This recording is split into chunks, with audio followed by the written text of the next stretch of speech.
Duleep trophy red ball cricket ടൂർണമെന്റിലെ മൂന്നാമത്തെയും അവസാനത്തെയും റൗണ്ട് വ്യാഴാഴ്ചയാണ് ആരംഭിക്കുക.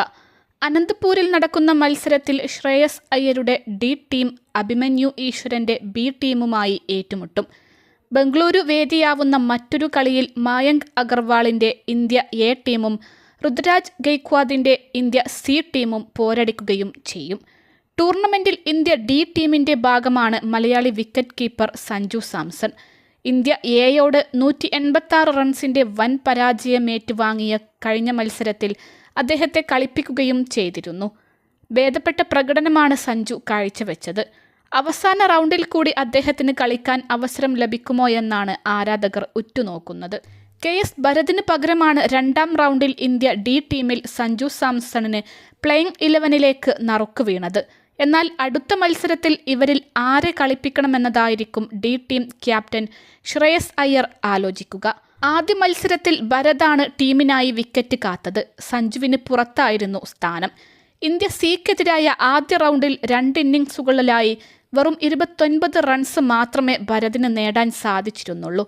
ആദ്യ ഇന്നിംഗ്സിൽ 42 ബോളിൽ 13 റൺസാണ് താരത്തിന്റെ സമ്പാദ്യം. രണ്ടാം ഇന്നിംഗ്സിലാവട്ടെ 20 ബോളിൽ 16 റൺസിനും ഭരത് പുറത്തായി. 2 ഇന്നിംഗ്സിലും മോശം ഷോട്ടുകൾക്ക് തുനിഞ്ഞാണ് താരം വിക്കറ്റ് നഷ്ടപ്പെടുത്തിയത്. ബാറ്റിംഗിലെ ഈ ഫ്ലോപ്പ് ഷോ തന്നെയാണ് രണ്ടാം റൗണ്ടിൽ ഭരതിന് പകരം സഞ്ജുവിന് പ്ലേയിങ് 11-ലേക്ക് വഴി തുറന്നത്. രണ്ടാം റൗണ്ടിൽ തനിക്ക് ലഭിച്ച അവസരം വേണ്ട രീതിയിൽ പ്രയോജനപ്പെടുത്താൻ സഞ്ജുവിനും കഴിഞ്ഞിട്ടില്ലെന്ന് കാണാം. 2 ഇന്നിംഗ്സുകളിലായി 45 റൺസാണ് അദ്ദേഹം സ്കോർ ചെയ്തത്.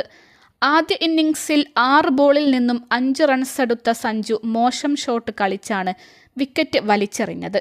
രണ്ടാം ഇന്നിംഗ്സിൽ കൂടുതൽ മെച്ചപ്പെട്ട പ്രകടനം കാഴ്ചവെക്കാൻ അദ്ദേഹത്തിന് സാധിച്ചിട്ടുണ്ട്. അഗ്രസീവ് ബാറ്റിംഗ് പുറത്തെടുത്ത സഞ്ജു 45 ബോളിൽ 3 വീതം 4ഉം 6ഉം അടക്കം 40 റൺസാണ് സ്കോർ ചെയ്തത്. KS ഭരതുമായി താരതമ്യം ചെയ്യുമ്പോൾ 2 ഇന്നിംഗ്സുകളിലായി കൂടുതൽ റണ്ണെടുത്തത് സഞ്ജു സാംസൺ തന്നെയാണ്. പക്ഷേ വിക്കറ്റ് കീപ്പിംഗിൽ അദ്ദേഹത്തിന്റെ പ്രകടനം ഒട്ടും സന്തോഷിക്കാൻ വക നൽകുന്നതല്ല. ആഭ്യന്തര ക്രിക്കറ്റിൽ ഒരുപാട് റെഡ് ബോൾ മത്സരങ്ങളുടെ അനുഭവ സമ്പത്തുണ്ടായിട്ടും ഒരു തുടക്കക്കാരനെ പോലെയാണ് സഞ്ജു പലപ്പോഴും കാണപ്പെട്ടത്. മാത്രമല്ല പലപ്പോഴും അലസനായും അദ്ദേഹം കാണപ്പെട്ടു. ഇന്ത്യ എയുമായുള്ള കഴിഞ്ഞ മത്സരത്തിൽ വിക്കറ്റ് കീപ്പിംഗിൽ ശരാശരി പ്രകടനം മാത്രമാണ് അദ്ദേഹം കാഴ്ചവെച്ചത്. സഞ്ജുവിന് തിരിച്ചടിയാവുന്നതും ഇതുതന്നെയാണ്. വിക്കറ്റിന് പിന്നിൽ പലതവണ സഞ്ജുവിൻ്റെ കൈകൾ ചോർന്നിരുന്നു. അധിക റൺസും എതിർ ടീമിന് ലഭിക്കുകയും ചെയ്തു. ആദ്യ ദിനം അദ്ദേഹത്തിൻ്റെ വിക്കറ്റ് കീപ്പിംഗ് തീർത്തും നിരാശപ്പെടുത്തുന്നതായിരുന്നു.